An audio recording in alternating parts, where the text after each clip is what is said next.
For those of you who just arrived, if you need to sign in after the program, you can do that to get credit for whatever instructor is offering it. My name is Frederick Wood, and I'm the chair of the Department of Politics here at Coastal. And with me tonight are Dr. Adam Chamberlain and Dr. Kaitlin Sidorsky. Dr. Drew Kurlowski cannot be with us tonight, so if you're here for him, I'm sorry. My condolences. We're here for an important purpose. Constitution Day is probably one of the least recognized national holidays. It was designed to complement days like the 4th of July and President's Day. Some even call Constitution Day Citizens' Day. And the idea behind it is to celebrate America's unique political culture around the ideas that were created in our federal Constitution. The date that it's normally this presentation would be given on is September 17th, signifying the day that the designers of the Constitution signed it and left Philadelphia. What we're going to do today is we're going to have a coastal constitutional convention. Anytime you talk to a professor of politics and get us going, you know how we can get going sometimes on an example, particularly with the United States government, we always think we know what the changes need to be in order for government to work more effectively. I could redesign our Constitution 18 different ways, and it'll always be better. So what we're going to do today is the three of us are going to present an idea for a constitutional amendment. We will tell you where the problem came from, why we think it's a problem, and what we believe the solution to be in the form of a constitutional amendment. Towards the end of the program, we will hand out ballots for each of you, and you will vote on whether or not to ratify our amendments, and hopefully we've done a good enough job to convince you that the Constitution should be changed. Now, this is to say that for the most part, even though we believe there should be changes, we're not arguing against the Constitution or democracy in any form or fashion. What we're doing is we're trying to resolve some of the problems that have arisen and trying to keep this 200-plus-year-old car running. So I'd like to start by getting rid of the Electoral College. And here's the number one reason why we all should support getting rid of the Electoral College. It's the question that is missed the most on my exams. Trying to explain what exactly the Electoral College is. Is the Electoral College a party school or an Ivy League school? Can you get t-shirts that say, "I went to the Electoral College, established 1789? No. Calling it a college itself is very confusing.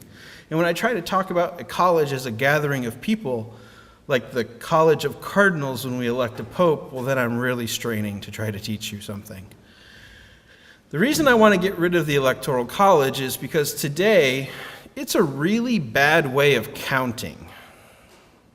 And that's the simplest reason. What has happened over time, as we've made small changes to our democracy and how we select the President of the United States, what we've done is we've created an anachronism. Now, an anachronism is a college word for when you notice something that doesn't quite fit. So you could be watching a movie set in the 1980s and somebody looks up some information on their iPhone. That's an anachronism. I was around in the 1980s. We didn't have iPhones. We barely had calculators. What we've done with the Electoral College is through granting citizens the means to vote, we've gotten rid of the need for the Electoral College. We've expanded the franchise so that citizens can vote and select who they would like to be in the Electoral College. When the original design of the Electoral College was to allow state governments to decide who the electors would be, and then the electors themselves would go to Washington, have a college or a conference, and then select the president. That idea, and even explaining it to you, is so foreign that you're like, nope, I'm going to miss that question anyways. I'm just going to choose B, and that's what I'm going to do. The Electoral College very quickly became a problem because in the election of 1800, in the election of, 1804? No. No, I don't want that problem. See, there's so many problems, we keep going. Let's see, 1796, we had the tie. Yes. The third election in the United States, we had a president, John Adams, have a vice president from a different political party. Why? Because the Electoral College did not think that political parties would exist. They wouldn't think that the top two people running for president, the person who gets the most votes becoming president, the person who gets the second most votes becoming vice president, shouldn't be governing together. Now remember, in this early times, these are the people who wrote the Constitution, and they already screwed it up by the third election. They didn't foresee that political parties would be around. They also didn't foresee the fact that political parties themselves would change over time. So the Jeffersonian Democrat Republicans do such a great job that the Federalists die off and go away, and James Madison is essentially unopposed. They did not foresee how we could create divisions within American politics. So when you all read Federalist number 10 and Madison's talk about factions, we highlight that because, hey, he foresaw something. All he foresaw that there would be divisions. He didn't understand how the divisions would arise in political parties. Jefferson, who gets a lot of credit for the Declaration of Independence, but not so much for the Constitution, because he wasn't really there, he wasn't necessarily the greatest fan of it, even though he benefited from it in his 8 years as president.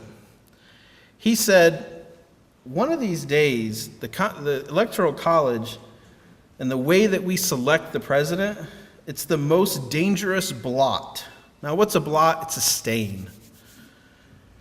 And one in which some unlucky chance will someday hit and give us a pope, an anti-pope. Okay, Protestants were really afraid of the Catholic Church back then. Not so much today, but back then they were really afraid of the Catholic Church. So they talked about this idea of the Pope sort of ruling the world, like he messed with England and France also many years. James McGregor Burns, a political scientist and historian, puts it much more bluntly. It's a game of Russian roulette. And one of these days, we're going to blow our brains out. We're going to make such a fatal error in the selection of the president that it's going to ruin American democracy. So when I talk about getting rid of the Electoral College, let's remember a few things. First of all, the founders did not expect citizens to be selecting the president at all. Not even close should you guys have any say in who will be the next president of the United States. At the time when we're talking about voters, we're talking about white male property owners. And over time, we've expanded the franchise so much that the concept of citizens and those who, quite honestly, are knowledgeable enough to cast a vote for president has expanded so greatly. If you want to give me the argument that the Electoral College is great because it makes the presidential candidates have to tour all of the country to accumulate all of their Electoral College votes, that just simply isn't true.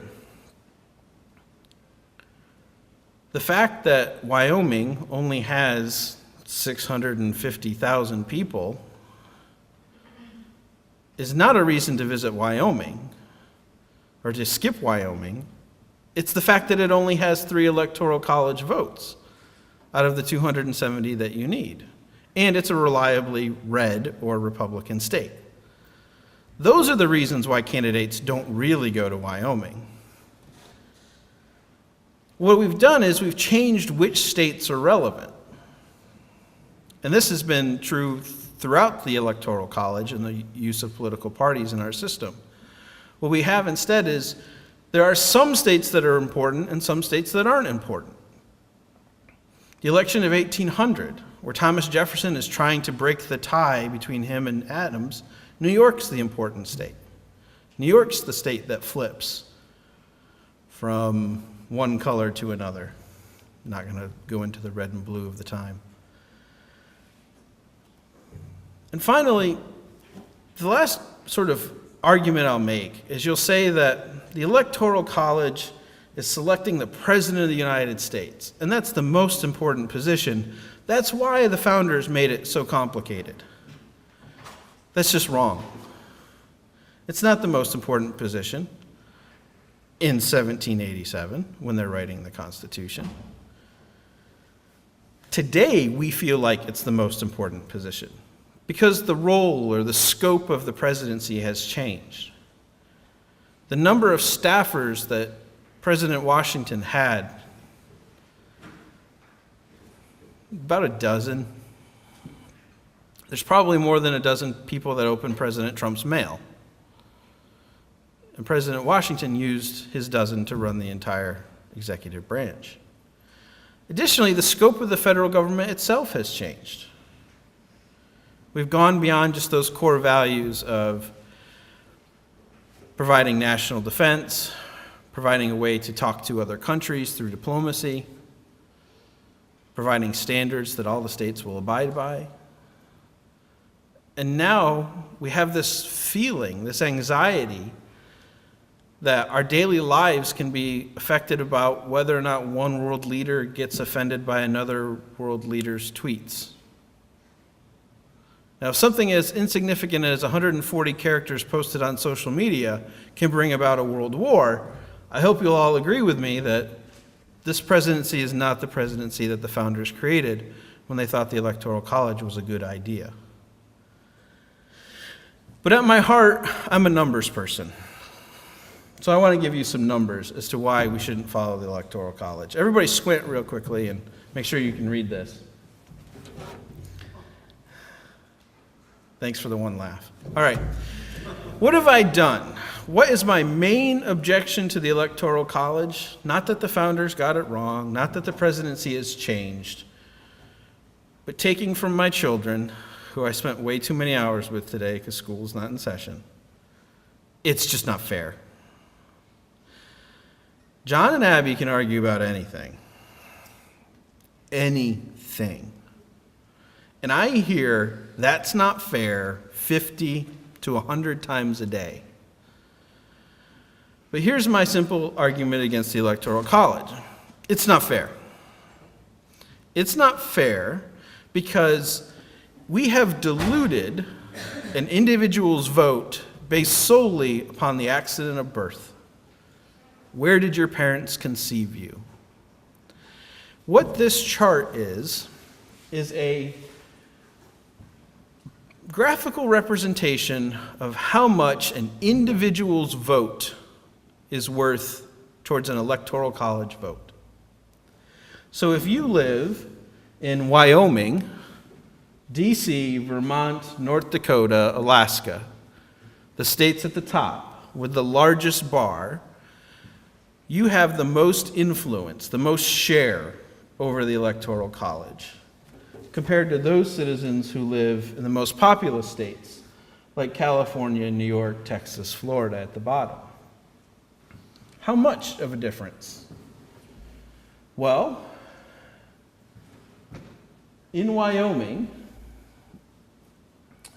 per 100,000 people, Wyoming has about half of an Electoral College vote. Because again, only about 600,000 people live there. It's pretty much empty. Texas has about 0.13. So 13% of an Electoral College vote. If you want to have your vote select the next president of the United States, y'all should move to Wyoming. In fact, I think that's what they should put on their license plates. Not like, hey, we're pretty. Bears live here. But instead, our vote's worth 4 times as California's, Texas, New York's. One more reason. For every one elector in California, it's about 750,000 people. about 200,000 people for every elector in Wyoming. This is, again, in the words of John and Abby, so not fair. What we've done is we've created a system where an individual is more important based upon where they live. We have an about 50% voting rate. Why? Because of voter apathy. The idea that they don't think their vote matters. Well, your vote really doesn't matter if you live in California compared to many other states. So what I'm asking you to do is to help me correct this problem, this fairness problem. I'd also like you to help me correct another problem, a counting problem. My main objection with the Electoral College is we've created a mechanism by which to count citizens' expressions towards who should be the next president. And we've decided to do it in the most confusing way possible.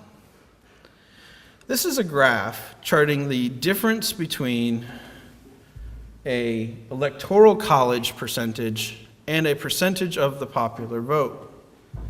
The flat, solid black line at the bottom is the percentage of a winning candidate's popular vote percentage. And as we would expect, this is going to hover around 50%. Two candidates, a divided electorate, around 50%. Those third-party candidates are always screwing up and taking away 1 or 2%. But if we looked at the Electoral College with its winner-take-all system and its inflated vote numbers for smaller states, what we see is that we have lots of opportunities to exaggerate the, winnings side through the Electoral College. It's really a lame boasting. Now, the quirk about this is that for the most part, the Electoral College gets it right, because what we're seeking is a binary outcome, right? Who won, who lost. And all but 4 or 5 times in our nation's history, the Electoral College has gotten it right. But what I believe we should do, and the proposal that I submit to you, is to abolish the Electoral College by creating a direct election for President of the United States. And my proposed amendment is this. President and Vice President shall be directly elected by the citizens of the several states and territories. I'm also going to clean up another problem, which is the fact that residents of places like Puerto Rico are United States citizens, but have no say in their government. So Puerto Rico, American Samoa, some other islands off that way. If they're citizens of the United States, we're going to let them vote. The persons having the greater number of votes for president and vice president shall be elected. Not Electoral College votes, not the number of states that decide to vote for you, just the total number of votes. And we're going to set a deadline for states. House of Representatives is going to meet first Monday after the second Wednesday. This is a tradition we already have in the United States. It's the day in which each state selects their electors to go to Congress to cast their votes. It's about 6 weeks after Election Day. So what we're saying is, okay, states, you've had your election, you have 6 weeks to count. And if you don't give us your vote totals on this day, your votes, we're not going to count those. We got to give them a little motivation. Got to give them a hard deadline. And that's my proposal. My hope is that this will allow every citizen to think their vote matters equally, that it's more fair, and that you'll be more likely to vote and less likely to have to move to Wyoming. That's my case for the Electoral College being abolished. Before I hand over the floor for the next proposed amendment, are there any questions? Yes. In this proposal, are they still running together? Yes. There will still be a combining of the president and vice president. That was accomplished through another amendment, 12-ish. maybe 11. Yes, in the back, sir? Yeah, so you're stating that it's just going to be popular vote, that's what you're asking for? Yes, it'll be the direct election from citizens without having to miscount through the Electoral College. Gentlemen? So if it were abolished, along the same lines as you saying that Wyoming right now has the most amount of say in the Electoral College, wouldn't that change to the most populous states, such as California and New York, which would be consistent states, like they're consistently blue states, so then... No, because we're not using electoral votes anymore. So a citizen in Wyoming would have the same share of the outcome as a citizen in California. Right, but I'm saying is, I understand, but as a state as a whole, it would still matter because states would, states need to be governed differently depending on the culture of that state, in my opinion. So I think that would affect the... I'm not abolishing state governments. State governments will still allow it to govern differently. What I'm abolishing through the Electoral College is the miscounting and misweighting of every American citizen's vote and their share in selecting the next president. So basically, it's whatever state, okay, whatever they're like, a liberal state, or a Republican state, or a conservative state, whatever you want to say, okay, the Democratic state, Republican states, those states that are Democratic are New York and California, and they have the most people. So you're saying you're going to abolish the Electoral College votes, which state has so many that counts, okay? You're going to abolish that to go populist vote. So those states, like New York and California, are going to pull the most weight like they do in every election. This last election with Trump and Clinton, she won by 3 million votes on the populist vote. So that's what we're doing, populist vote. 2.85 million was the gap between Clinton and Trump. Populist vote. Yes. Okay. Yep. Yep. See, one of the arguments against the Electoral College is also that voter apathy in states that you all described as red or blue. Let's say you are a Republican in New York and you believe that New York is going to cast its Electoral College votes for the Democratic person, why go vote? That's correct. And I'm saying that your every vote matters and every vote should be expressed. Don't some states already do this where they have whoever represents them have to vote for like the popular vote of their state? Some states are like that. Through the Electoral College, 48 states have a winner-take-all system. So South Carolina's Electoral College votes go to the person who wins the state. So you can win the state by one vote and receive all of the state's Electoral College votes. And the person who loses by one vote receives nothing, which is what creates this gap. So now everyone's vote counts, basically. Everybody's vote individually will be counted as citizens of the United States. We have one final question before we have to go to our next amendment. So I think what he was saying is like population-wise, like it would be coming from California, Texas, New York, which, yes, every vote counts, but that's where the majority of them would be coming from. People make decisions on where to live, and they may decide to live in a more populous area. And so if you're a campaign, you may decide to campaign in an area that has more people, but again, every individual's vote will be worth the same. So this chart where I have the states and we see these large differences on the influence of a citizen's vote, this will all be equal.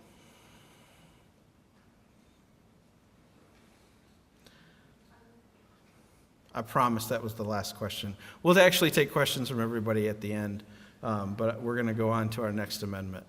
Dr. Chamberlain?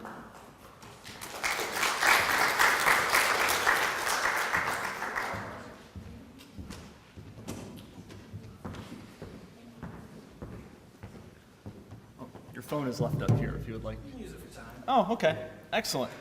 So, I don't know if I actually support mine, but I'm going to talk about it anyway because I think it's important. So my topic in the constitutional amendment I will propose is going to deal specifically with term limits. So what is a term limit? We have one for the president. You might have heard about them in other locations as well. Term limits are simply that, a limit on the number of times that you can serve in a government position. So how long can our presidents serve now? Okay, 2 terms, yes. Each term is 4 years, and you can serve that twice. You can a few extra years if you're in there later. But generally speaking, 2 terms is the limit. How long can people serve in the U.S. Senate? What's the term limit on that one? Okay, a term 6 years. How many of those terms can they serve? Unlimited. Okay, U.S. House of Representatives, how long is a term? 2 years. How long can you serve? For until you die in office if you want to. Until they drag your rotting corpse out, you could serve. So, this is the idea about term limits that has interested many Americans for a long time. Originally, the idea of government, and especially legislative government, was that it was going to be reflective of the people's interests. Whoever the citizens were voting people in, they would go into office, serve a district or a state, and then eventually would go back to some other career. Whether they were lawyers or farmers, they were blacksmiths, leather workers, hatters, I don't know, name something else. I don't think there were many hod carriers, but maybe. So you had a different position that you go back to. And at the national level, we did see that there was, in early America, a relative amount of turnover. People didn't stay very long in office. And there were some reasons for that. First off, government wasn't the best place to make money. Washington, D.C. was not the greatest place to live. As it was being built, it was essentially on a swamp. Any of you know what happens in swamps, right? Malaria, mosquitoes, death, destruction. Who wants to be in the South without air conditioning? Okay? This doesn't sound like a fun place to be. So people didn't necessarily make their homes in Washington, D.C. You'd go in and you'd leave. Government wasn't a full-time occupation for everyone. But some people obviously found themselves being very good at government and they stayed around longer. And then over time they realized they liked power. Slowly over time, Washington, D.C. becomes a real city. There are reasons to be hanging around, and as the 1800s progress into the 1900s, we find that some people decide, hey, people like me back home, I can be reelected, I can make a career out of this. So we don't see a lot of turnover in the people who serve in Congress. Then you get to the 1900s, and especially after World War II and the 1960s when you get air conditioning and other things, and suddenly being in political power isn't as bad. It actually isn't too bad in terms of pay. It's not the highest amount of money you'll ever find, but it's decent. I think most of you would like congressional pay. I would. It's more than I make. More than you make down there? Yeah, more. Yeah, okay. That's right. So you might want to be in office for a long time. And what we've seen is the advent of a lot of people becoming career Washington, D.C. politicians. That is their life. Once they are elected, they are bound and determined to stay in office. They do not want to leave. South Carolina has had many politicians like this in its history. Typically senators from the illustrious Strom Thurmond, who served from 1950-something to 40, 50, 60. Well, is a senator after his campaign till 2000? Right about 2000? So there you go. Half a century in office. Lindsey Graham's been in office a while too. We have plenty in South Carolina who have made this a professional full-time career. They don't have any skills remaining except to be politicians. Well, this has also happened at the state level. And politicians at the state level would oftentimes serve a long time. And for executive positions, many states have term limits. We have one for our president, governors have them. But some states, especially starting in the 1990s, realized that there were issues going on in state government. The legislatures were full of people that were starting to make this a full-time career or at least a full-time hobby. They weren't willing to leave the state capitol. They would serve 20, 30, 40, 50 years in office in the same position. And there was a belief that there were issues arising from this. So many states decided to implement term limits on members of the House and Senate, or in the state assembly and the state Senate. And it varied on how long these terms would be. So they could have maybe, say, 3 terms in the House and 3 in the Senate. Varied from state to state. Some put a cap on the total number of years. And there were several reasons why they wanted term limits, which is why in the amendment you will see when it is passed out, I was advocating for 2 terms in the Senate and 3 terms in the House, I believe, was what I advocated for. Something about a total of 20-some years in office was what I was looking for there. 4 terms in the House, 2 in the Senate. And the reason for that was I said, okay, 20 years. It's enough time to get stuff done, but it also means you can't be sitting in there for 50 years. You have to do something else with your life besides governing at the national level. And so when I talk about the pros of why we need term limits, these are ones that were advocated for when states put these into practice. And so the first one is important: rotation in office. There's a long-standing American tradition that in institutions you should have a rotation. At some point, people are in office too long, they're in a position of power, and what happens? Things grow stale. The person who goes into office at first was going to innovate and do great things, and they might have done some stuff. But eventually what happens? They get old, they get tired, they get lazy, and they decide not to do too much new. They're okay with what they're doing. So rotation in office is trying to prevent this. If you get in some fresh blood, maybe things will change. And so the pro of term limits and rotation in office will try to push out some of those entrenched interests. Think about if you're Lindsey Graham. I don't know why I'm picking on Lindsey Graham. But think if you're a long-serving senator, 30, 40 years in office. You have connections in Washington, D.C. You know people in the business world. They're comfortable with you. You're comfortable with them. You know the people in authority. In other words, entrenched interests. The people who have the power. You're part of that. You're part of that structure, and you're working on their behalf. They're your friends. They're people you know. And because of that, you're willing to go along with what they want. Or you're willing to ask them for favors too. And it becomes a cushy situation in which you're not looking to innovate, you're not necessarily looking out for the best interests of the American people or the people of your state, but instead you're looking out for whatever particular interests you think are important, the people that you've made friends with. And so rotation in office is trying to eliminate some of this. Now you might say, well, we could just vote people out. And that was at least conceptually how many of the founders thought it. If the government's not doing what you like it to do, you, the voters, will vote these people out of office. But is that really practical? No, because you voters fail. You screw it up. You don't vote people out of office. Incumbents, those who have served 1 term in Congress and they're going up for re-election, typically win at rates over 90%, and in some years over 95% of their races.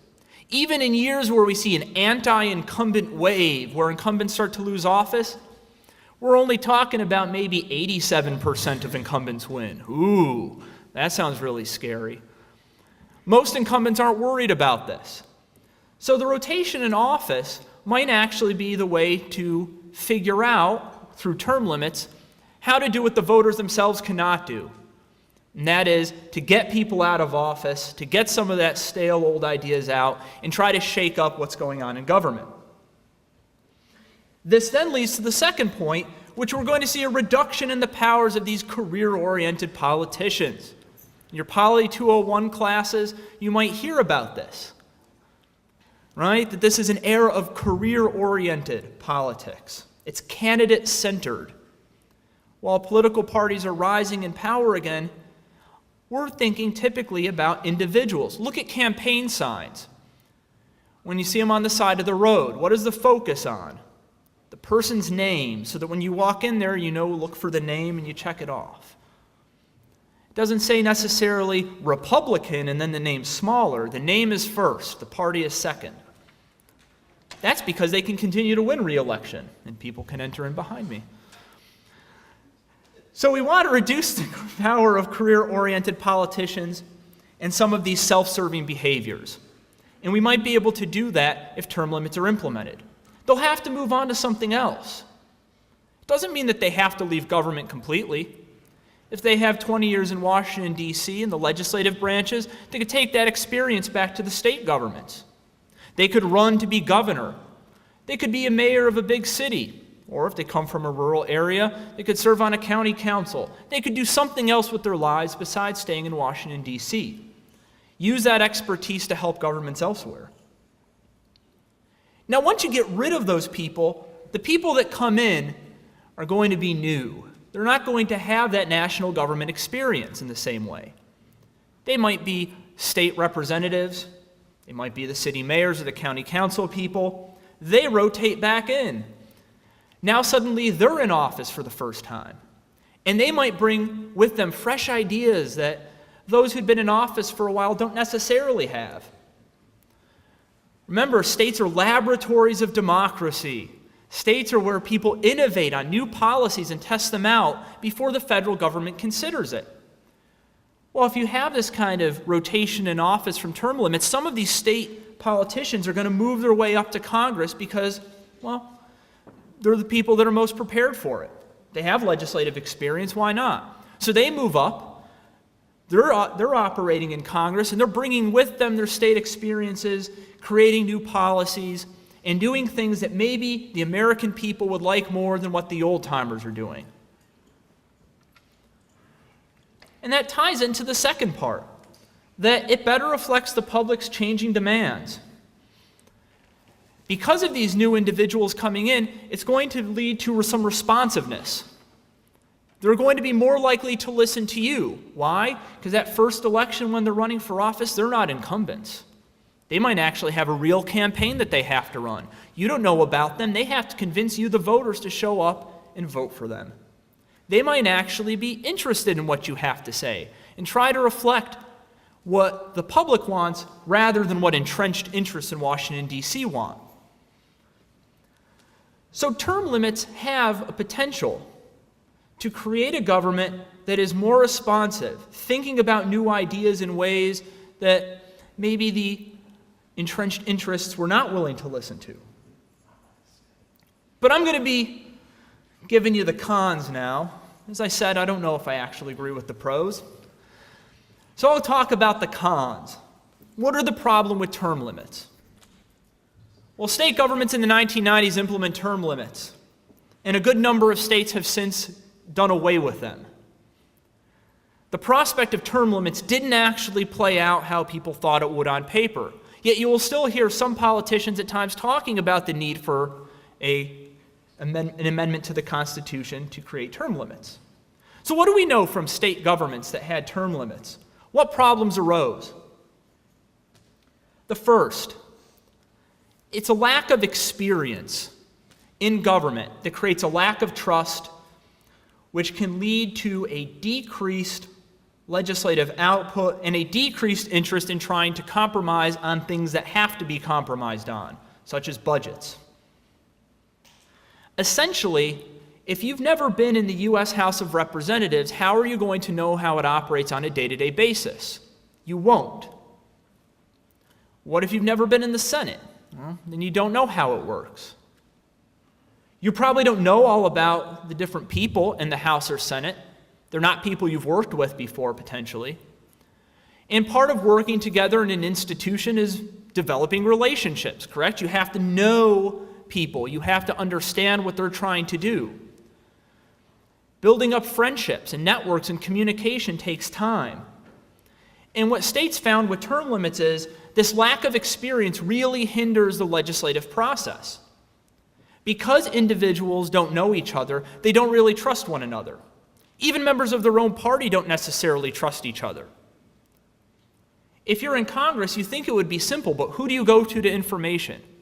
Do you know people on a particular committee staff that can get you the information to write a bill? Do you have staffers that have knowledge of how Congress operates? How do you know if Congress has ever tried to pass a bill like this and what happened when people floated the idea 10 years ago?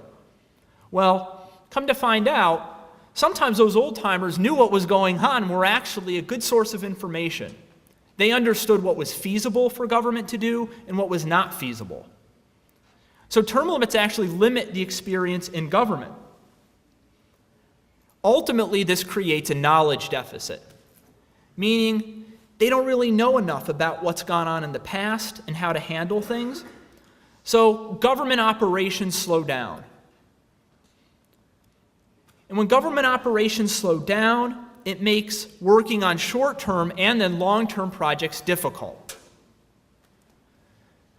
People like to think that term limits will work because we'll get in fresh ideas, which are wonderful.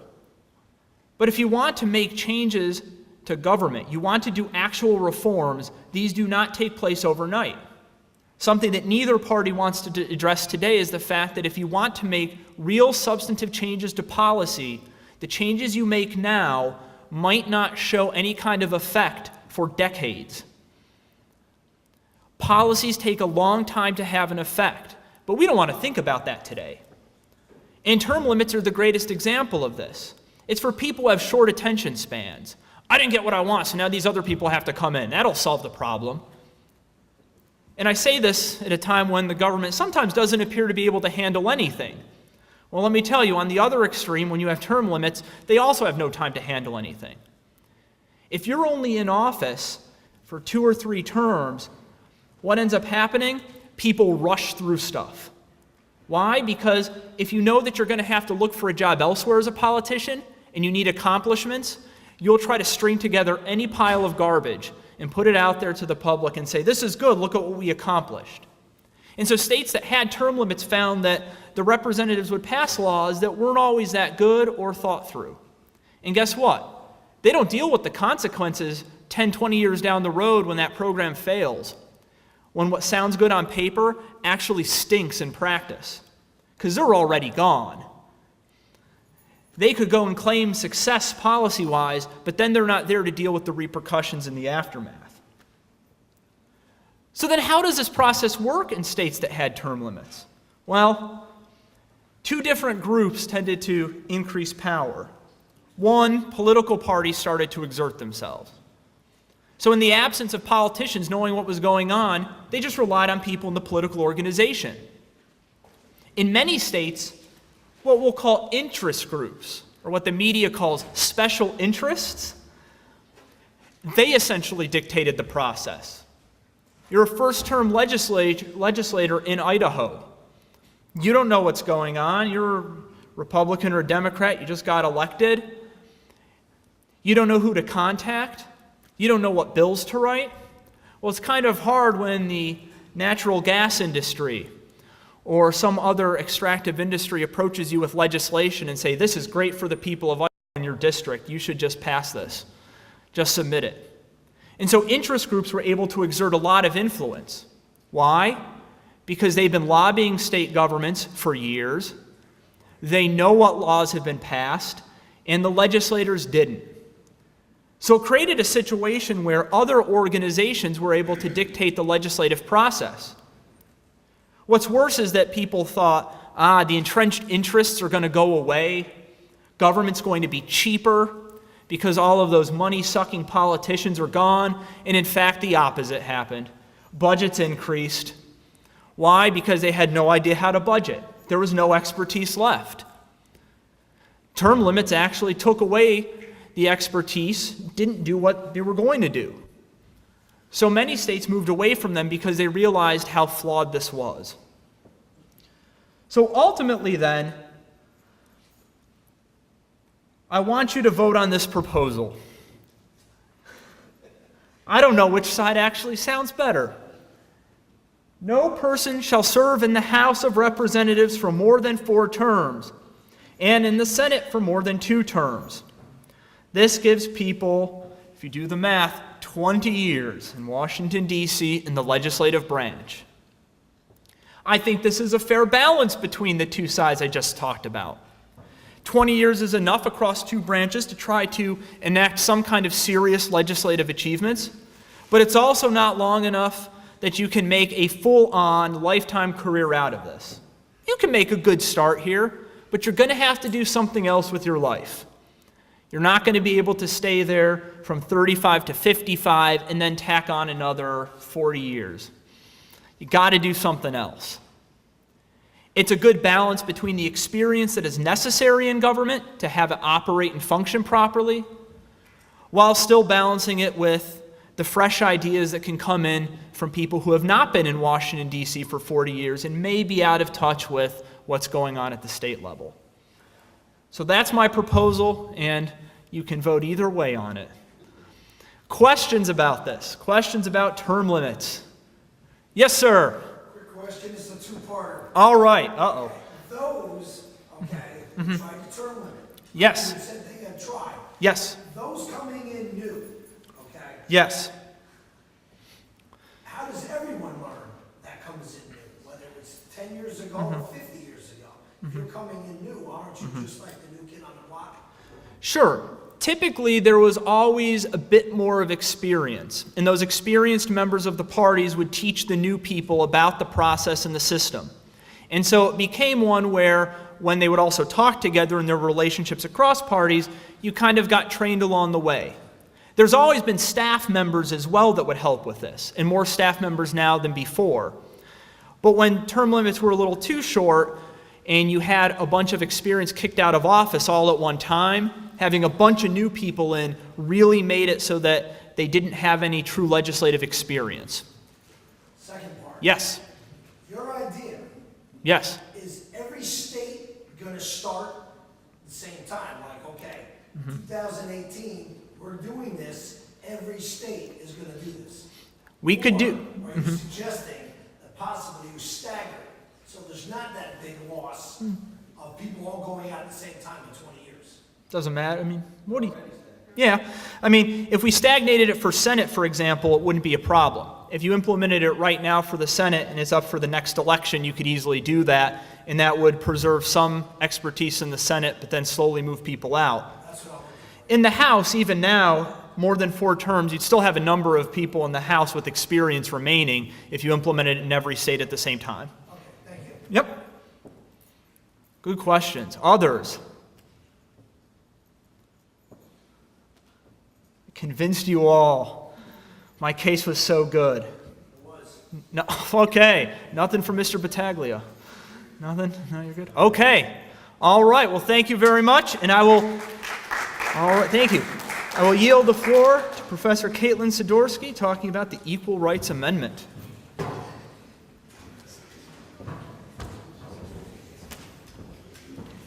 All right. All right, so this is a pretty timely amendment if you've been alive at all in the last, 5 days or even last 2 years, or really if you've been alive at all. This is a pretty relevant amendment. If you're curious about what it is, I'll put it right up in the beginning, I'll put it up at the end. To give you an idea of where this comes from, this started actually a long time ago, all right? So, when we're fighting for the 19th Amendment and suffrage for women, in the late 19th century, early 20th century, we're also fighting for rights for women to not be discriminated against. And there's some really famous Supreme Court cases we can talk about, but some ways in which women have been discriminated against are labor laws, for example. So it used to be, via Supreme Court case, that you could regulate the number of hours a female worker worked because, she has to make babies. That's what every woman wants to be told. And we have to protect mothers and things along that nature. That we could regulate contraception, right? Really, contraception is for both men and women, but you could regulate contraception for married and unmarried individuals. You could regulate, and we still regulate pretty heavily at the state level, depending upon what part of the term you're in, abortion. You could regulate sexual discrimination. And used to be that you could sexually harass a woman at work and it would not matter, right? So a boss could say, hey, why why don't we trade a sexual favor for a promotion, and he would be allowed to get away with that. So there are obviously a long history of a lot of sexual discrimination in many different areas of women's lives that affect women and men, right? Because most of us know a lot of women, or are attached to a lot of women, or have mothers, or have sisters, or have wives. So this really does matter quite a bit. So, there's a very famous female suffragist and women's rights movement woman by the name of Alice Paul, and she's the one who kind of pushes for this after suffrage, right? We kind of get suffrage, yay, we can vote now, and then we push to have the Equal Rights Amendment, which is the couple parts, but this is the most important part. Equality of rights under the law shall not be denied or abridged by the United States or by any state on the account of sex. And now the problem is, or at least at that time, was that suffrage was something that everyone could get, every woman of every race, class could get behind and push for. This was an amendment that wasn't so clear-cut because obviously in 1920 through the 1960s, we have Jim Crow-era laws in the South where it was very clear that white women were treated very differently than African-American women, for example. And so the coalitions that kind of came together for the right for suffrage fall apart because they can't seem to see that, being a woman is different depending upon your race or ethnicity, and really also amongst your class as well. And if you're sitting here wondering, oh, well, why do we need this, right? Because the common argument of we don't need the Equal Rights Amendment, I have the 14th Amendment that protects me just as well, right? So here's the 14th Amendment. No state shall make or enforce any law which shall abridge the privileges or immunities of the United States, nor shall any state deprive any person of life, liberty, or property without due process of the law, nor deny any person within its jurisdiction the equal protection of the laws. Well, I'm pretty sure that women are people, right? So then this would suggest that this covers me just fine. I don't have any issues here. The 14th Amendment will protect me. Well, the problem is that the Supreme Court, in a way to kind of apply the 14th Amendment and see how far our freedoms go, decided to figure out a way that we would scrutinize cases. All right, so here's I think a pretty lovely little triangle here, and you'll kind of remember it or hopefully see it in some law classes, of the levels of scrutiny that the Supreme Court and courts use to kind of see how far the government can go or not go in abridging your freedoms, all right? So you'll see here we have the largest is the rational basis test. The middle is an intermediate scrutiny, and the top there is strict scrutiny. And if you're wondering, like, my God, what does all this mean? This is all nothing but jargon. I'll explain it to you. So let's start at the top, all right? Any kind of law that is challenged, if it affects a person's race, religion, or national origin, it's going to get something called strict scrutiny. And for strict scrutiny, the state has to prove that it has a compelling interest in restricting that freedom, right? So what does a compelling interest mean? We can make a case for a compelling interest in a lot of different ways. But I think an example really helps. There was a case in 1972 where Amish family wanted to take their child out of school before the age of 16, which is what the state required. And now you could argue, well, the state's interest is in educating its students or in educating its youth so that they can be contributing members of society. But the Amish argue, it's part of my religion, right? I want to take my child out before this. It was at age 14 because I don't believe in what that a child needs that kind of education. They need a different type of education, like farming or woodworking or things along those lines, because they're going to be staying in the community. That's the type of education they need. And so this deals with religion, right? This is automatically we get our strict scrutiny. And the state has to try and prove that they have a compelling interest in making sure that you stay in school until you're 16. Well, the Supreme Court didn't buy it, right? The Supreme Court said, no, there's just not enough of a compelling interest, right? So typically, if we're dealing with some of these issues, like national origin, race, and religion, the Supreme Court is not going to buy it, right? They're going to go, no, I don't think so, right? You haven't convinced me enough that it is just so important that this small percentage of people from this state go to school until they're 16. That's not enough, all right? You'll notice that in the next level, sex, gender identity, sexual orientation, which the last two are for intermediate scrutiny, sometimes they slip down to the first level, but typically they're handled in terms of intermediate scrutiny. Well, what does that mean? That means that if we're dealing with any cases that deal with these categories typically, the state just has to prove that it's an important interest. That's it, right? It doesn't have to be like this super duper important interest. It just has to be somewhat important. Like you have to prove that there's a reason for this. So a really famous case has to actually do with low alcohol content beer, right? So a low alcohol content beer that was about 3.2% of alcohol, it would take you a lot of them to get drunk. There was a law that had been passed that said that the men under the age of 21 could not purchase this alcohol, but women under the age of 18 could. Well, now wait a minute. Why could 18, 19, and 20-year-old young women buy this alcohol, but not the same age for men? So, of course, we have a suit that's brought up to the Supreme Court, and they argue, like, why are you taking this away from me? I should be able, just because I'm a man, to buy that beer at 18 the same way as other women. Keep in mind that this is before we get kind of all over 21 age for alcohol restrictions. And so the state comes up and says, well, young men of those ages are more likely to get in traffic accidents, and they're more likely to be arrested. Because of those two things regarding alcohol, we're going to make it less likely that they can get into that situation and restrict their alcohol purchases. State didn't buy it, right? Based on gender, it just wasn't a good enough reason. But there are sometimes other good enough reasons. Finally, rational basis test, kind of at the bottom here. This is the lowest, right? You just have to show that there's a legitimate reason. So, for example, car emissions, right? I can regulate car emissions and require you to get a state inspection, even though it may be more difficult for poor people, right, who don't have as much money, right? We can still require you to get a state inspection on your car because it's better for the environment. That's a good enough reason. That's a legitimate reason. We care about the air. People want to be able to breathe. We don't want smog all the time.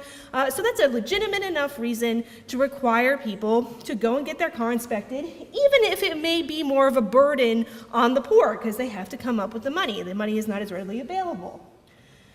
So if you're standing there, or sitting here, I should say, and wondering, well, why isn't intermediate scrutiny enough? Because if we pass this law, we would move gender from intermediate scrutiny up to strict scrutiny. Well, there's quite a few reasons. First is that the 14th Amendment just doesn't do it, right? So, for example, 20% of congressional seats are held by women, about 25% of state legislative seats, about 18% of mayors of cities over 30,000 are female. We only have a few appointees at the federal level. We only have 6 female governors. I think you're getting the picture here. We really don't do that well on representation of women in our elected or appointed offices. Women make 78.6 cents for every dollar a man makes. This is despite laws like the Lilly Ledbetter Act and the Equal Pay Act, one from 2009, the other one from the 1960s, despite laws that try to fix this, right? We still can't make that gap go away. This is particularly pertinent for women of color, right? So if you are a Latina, you're making about 68 cents for every dollar a white man makes. And it's not just because women are going into more female areas, which we should question anyway, because why should a nurse make less than, I don't know, a construction worker or something along those lines? It's still not good enough, right? There's still this pretty large gap that we have to deal with. So women don't make as much money. They are also more likely to live in poverty, not surprising, because they're not making as much money. They're more likely to be on government services, and they are also less likely to get out of it, right? Once you're in it, that's kind of hard to get out of it. Finally, women are much more likely to be victims of crime, right? So I hear 1 in 6 women will experience sexual assault in their lime. More women are going to experience domestic violence. The female homicides are high. Women are just more likely to be victims of crime in general. And we can talk about the whole issues in terms of how women are dealt with as victims as the other side of that coin, which is not looking that great either. The final case that I kind of don't put up here because it's kind of hard to, I guess, just put in a couple of words, is what it means to have an amendment to the Constitution that specifically protects sex or gender identity and why that matters. It's about culture. Almost every single democracy that has created or revised its constitution since 1950s has this. We are very rare in that we don't. And it signals, when you have an amendment or you have something in your Constitution, it signals to your people that this matters, that the government recognizes that gender or sex and all that stuff matters, and that we want to try and correct it. And that it may mean that cases that come up through the Supreme Court that deal with gender discrimination or sexual orientation discrimination, that they will be much more likely to be overturned. We can protect women a lot better if we have the legal wherewithal to do so. And what's very interesting about the ERA is that it's the only amendment that had a timeline. It had a deadline that had to be passed by. Unfortunately, it didn't make that deadline by 3 states. 3 states did not pass the ERA in time, in 1982, in order for the amendment to pass. What's interesting now is that in the last year, 2 states that hadn't, Illinois and Nevada, they ended up passing it. So now we're left with literally 1 state left. There's 13 up here. 1 state left that you would need to pass the ERA. And now the question is, well, how do you do that? Well, Congress could vote to extend the deadline. They could just have a vote and say, you know what, we're going to extend the deadline from 1982 to 2018 to 2019 to 2020, or extend it indefinitely. And this matters because no other amendment has a deadline like this. That also means that probably what's going to happen is a group is going to file suit, right? They're going to say, why is this the only amendment that has a deadline? That's not fair. We want to say that that's unconstitutional. You can't have it. You can't impose a deadline. It should just be able to be passed whenever. So that's the other way that it could happen. Or we can start the process all over again, which would be very challenging, and just have another ERA amendment come up through the ranks. And if you know anything about your Intro to American courses, if you've taken it, and the process of getting an amendment to the Constitution, it's very, very, very difficult. So it would not necessarily be the easiest way to get this amendment passed when we already have so many states that have done it. So if we look back at that map, what is probably going to happen, because there's only 1 state left that would need to pass it before we actually decide to whether or not we're going to fight for an extension of a deadline, is that Virginia and North Carolina are 2 real prime candidates to try and get this amendment passed now.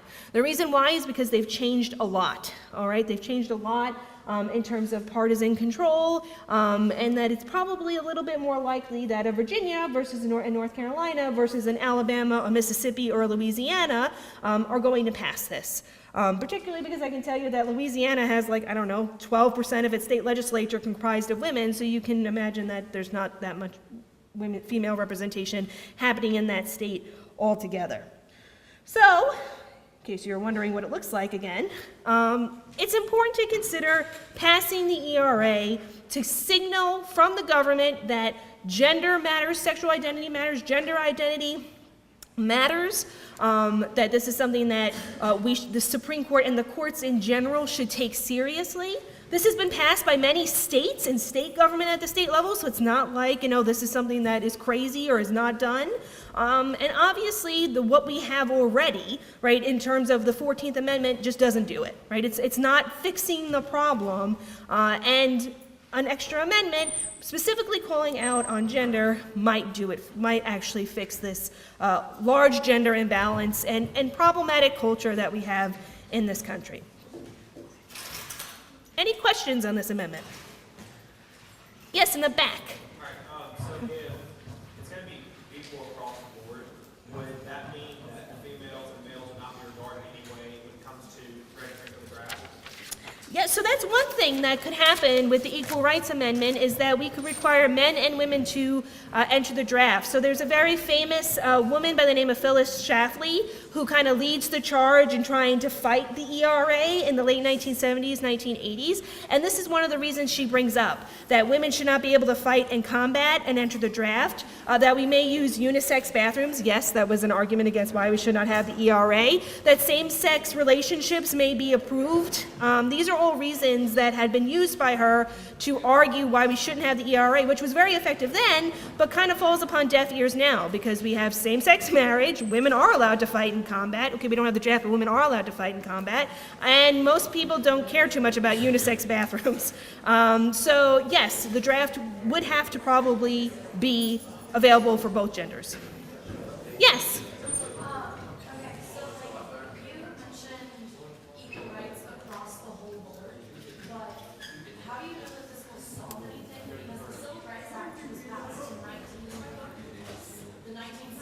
And that hasn't resolved very much. So like how do you plan on solving equal rights for everybody? We can't get this under control today. Okay, so I have a couple of answers for that. First, I'd say no law and amendment is going to fix everything perfectly, right? So, for example, in our First Amendment, we have freedom of speech, but obviously during times of war, that freedom of speech is infringed upon, right? And our freedom of speech is limited. At the end of the day, it's a government of the people, and so it's not always perfect. Second, I'd say reconsider just how well of a job the Civil Rights Act of 1965 did. Because it actually did quite a bit in terms of evening rights and voting rights. I mean, the fact that it gets rid of Jim Crow era laws in a very significant way is super important. So I would be careful in terms of saying, oh, the Civil Rights Act didn't fix anything, because it really hadn't fixed or was moving on the way to fix a lot. And third, I'd say part of the reason why it's effective is because race is a part of strict scrutiny. Whenever we see any kind of law that has any kind of hint that is going to infringe upon someone based upon their race, the Supreme Court and other courts take it very, very seriously. And they're more likely to side on you're not allowed to do that, government, than go ahead and have free reign. So that would be kind of my three-part response to that. I mean, like, I get that, but like discrimination is still like a very large issue even with that. So like, I feel like that's going to be a very large issue for a lot of people. Sure. I think that's fair, and I'm not saying this amendment or any amendment is going to perfectly fix everything, right? As I said, we're people, we're human. Oppression is everywhere, in large and small ways. Oppression happens in oppressed communities, among smaller oppressed communities, right? It's kind of like double marginalization, you could argue. So I'm not saying that this is a fix-all, right? That's it, we pass this amendment, everyone's perfect. But it certainly sends us in the right direction to try and fix some of the inequalities that are present. Yeah. So regarding the disparity between the victimization, or like the example you brought up, the disparity between men and women, like the violence against women, the pay between men and women, what would you say is the cause or causes of the disparity? I think a large part of it is culture, and that's why I think this amendment is so important. I think a lot of things we just take for granted. So, for example, I've been seeing, a lot of posts on, social media about what it's like to be a woman in 2018.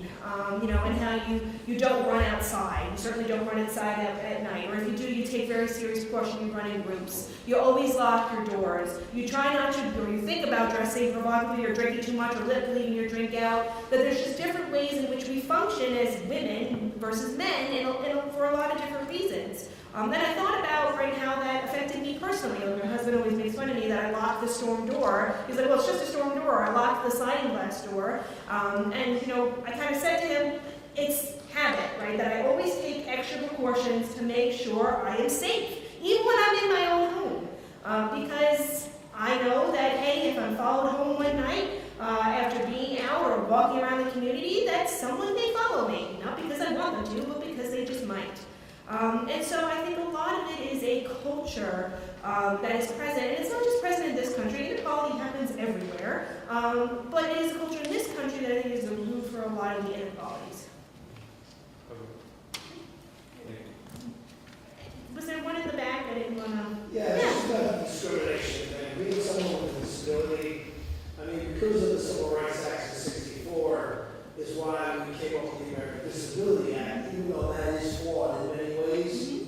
But at least now, under our protection with our civil rights, we can go to the next step. We can press charges. We can file a lawsuit, try to change those that discriminate. I don't think discrimination will ever change because people are not educated enough about those type of laws, about what things are right and wrong. And it's the way they're raised, it's the way they're believed. But it's, the Civil Rights Act did do a lot in many ways. Like I said, including the American Disabilities Act, as much as that is still flawed. So I disagree with my partner. And I think anyone proposing an amendment is not going to argue that it's perfect. perfect fix, right? It's never ever going to be a perfect fix. Mine is. Okay, well then one, we'll say it's a perfect fix, but Dr. Kaitlin doesn't think he's not even sure what support is, right? You know, nothing is perfect, and it's partly because we're just human, and until our government, I don't know, is run by neutral robots, I don't know, it will probably never be perfect. All right, are they supposed to hand in the ballots? Do you want to say something else? Any more questions before I leave? Any questions for any of us? You said the L word. Okay, well, I'd like to thank you all for coming here on Constitution Day. Give yourself a round of applause. As you leave, pack up, could you do a couple of things? One, turn in your ballots. What we're going to do is we're going to calculate the results, and we're going to post the results along with a link to tonight's presentation on the department's Facebook page, and we'll push it out via email to your instructors as well, so you'll find out whether or not we changed the Constitution tonight. And two, if you came in late and you'd like to sign in at the front of the room for your instructors to let them know you were here, feel free to do that. Thank you for coming back, and I hope you all adjust to the remainder of the semester. Excellent. Thank you.